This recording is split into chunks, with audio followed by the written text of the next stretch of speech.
And we had data, complete data, that it's Raila who had won the election. I know some people will run away here, but let them run away, because we agreed with the Getahi. I'm speaking to the soul of Getahi. Here is only the body. And we had agreed whoever dies first will reveal this information for the country. So that's why I'm doing it. Our data was showing Raila had won with 1.8 million votes.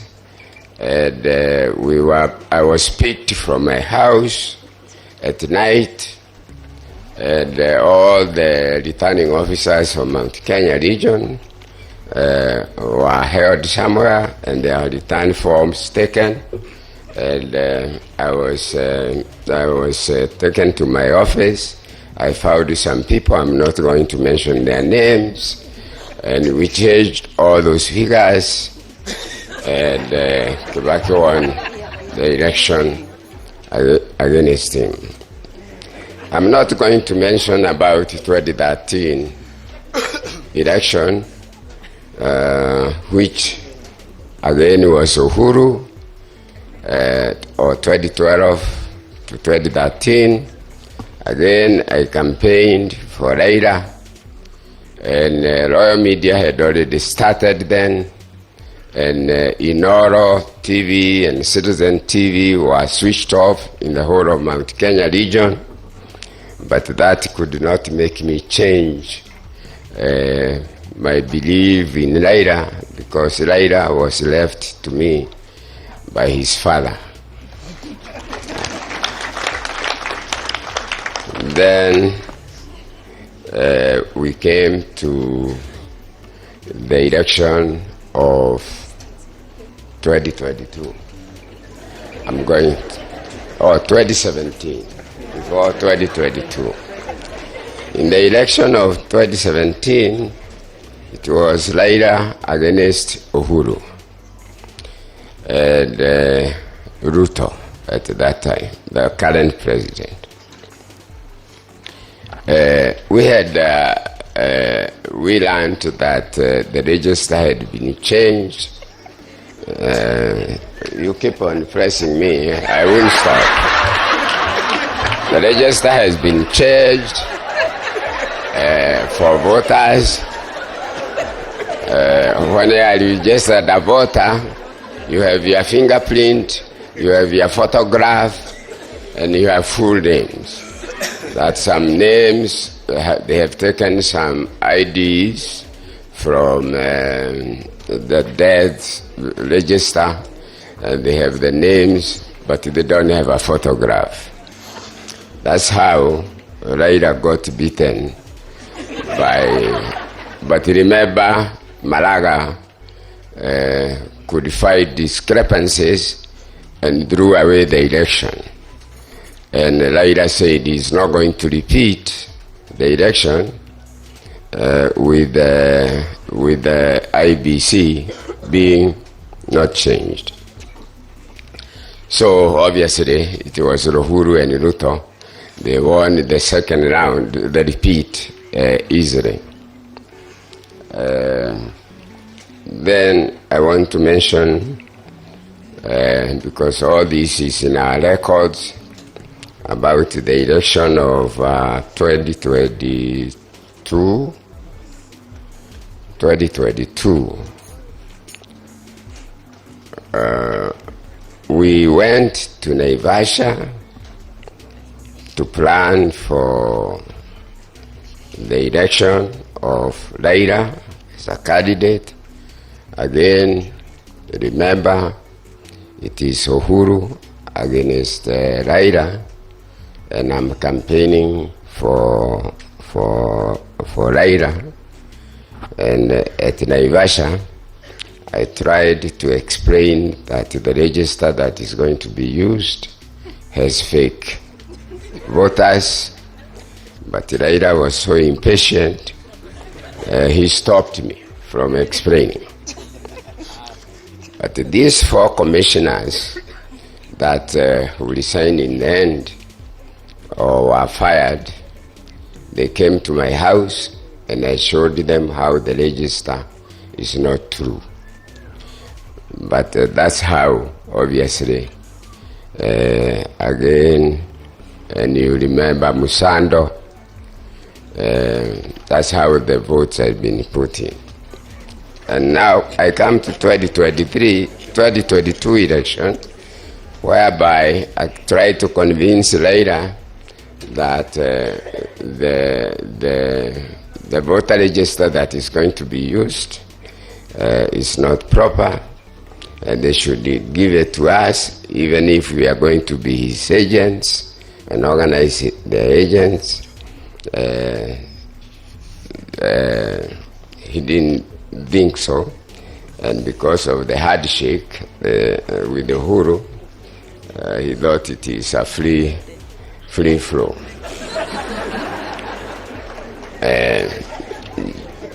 Just for jokes, 2022 election comes. It's Raila against Ruto. They were saying they were saying we have deep states, and Ruto would tell them which deep states you have, because Ruto knew exactly how the extra votes will be put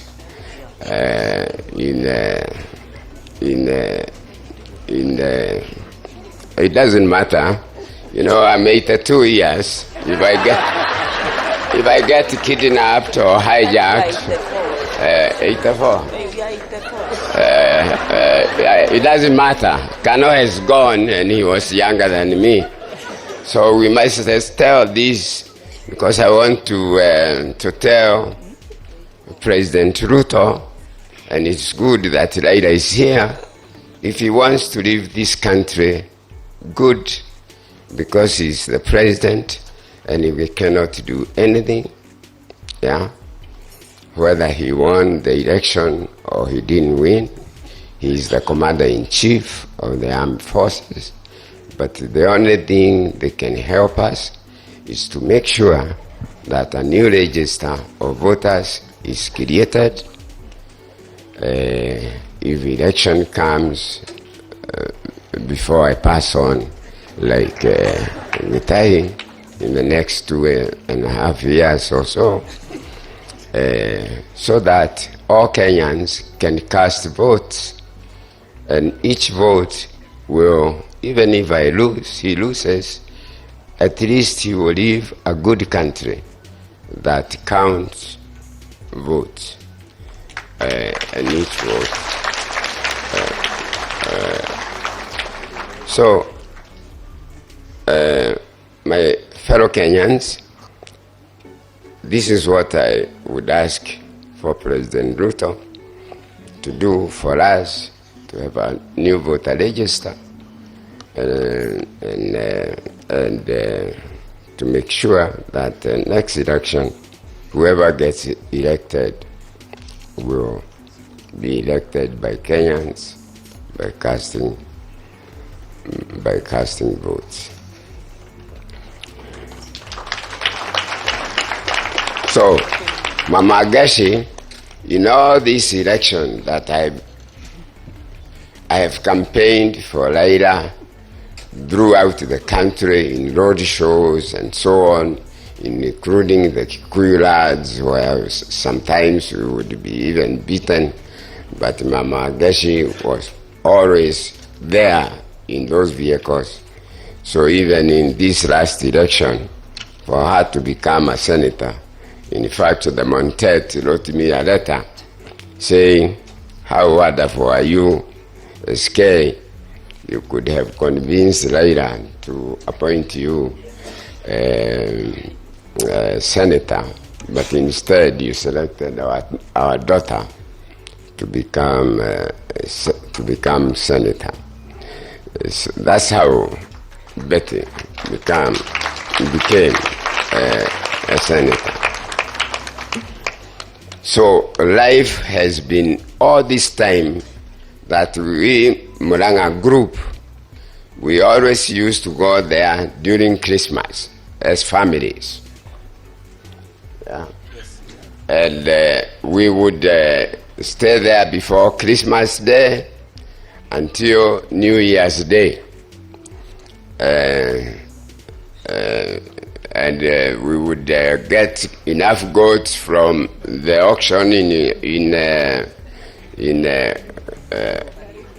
Balingo, and we would get all of them enough to eat. There is somebody who calls all these ladies my wives. He's still there. He's there. Linus Getahi, former managing director of Nation newspaper. Anytime I get invited anywhere, he says, "And you go with your wives." They all called my wives. What is Waja? Waja, her husband died this year.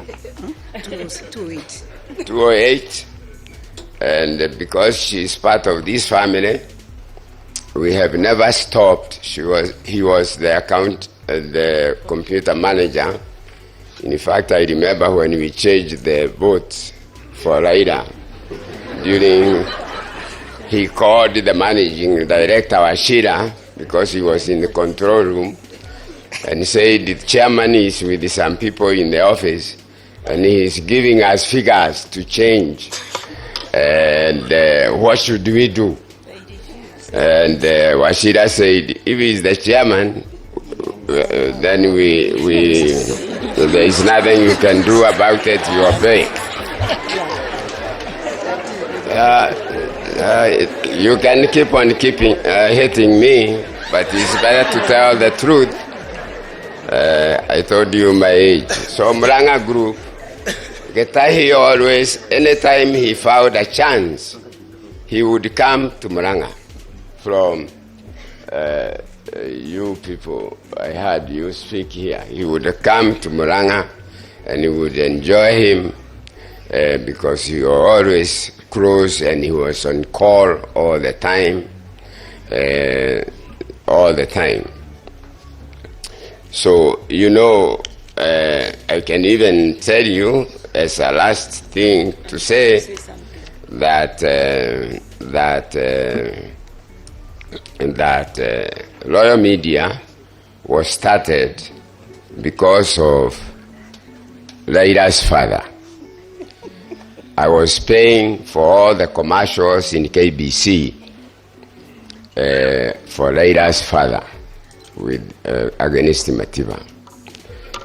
But the commercials for Raila, for Gaudinga will not be shown, and it's me who has paid. After the election and Moi came back, I went to the managing director of KBC and I told him to return my money. And he said, no, we don't return money for commercials that did not air. I said, no. You have to either return him the money or you give me a license to go and set up my own radio and television so that nobody else will ever do this to me again. And for him to kick me out of the office, he told me go and write to the office of the president. And I got a reply. I did that. I got a reply, one line, that you cannot be allowed to broadcast private radio and television. Then I went to court, and after 4 years I got a court order that I can actually be issued with a license by late Macau and Wako, who was the AG then. And when they refused to issue the license, I went back to court to put them to jail for contempt. And in the end, they went to speak to President Moi. And Moi said after they were told they are going to jail, Moi told me, I was called to State House and I was told, why do you want to take my ministers to jail? I said, because they have been told to give me a license to broadcast private radio and television, and they have refused. He asked me whether I would join KANU. I was in ODM at that time, and I said yes. Are you going to support me in the election? I said yes. When I went home, then Machakos was told to go and give me a license. So we drove from State House, and nobody has ever been given a broadcasting license. We asked ourselves, how do you light it? I told him, give me a piece of paper. I wrote, I refer to your application, dated this and this. This letter constitutes the only license you require to broadcast private radio and television. He typed the letter, and his secretary typed the letter. The PS called Adele was called. He signed the letter. That's how Royal Media started. Can I say something? Yeah.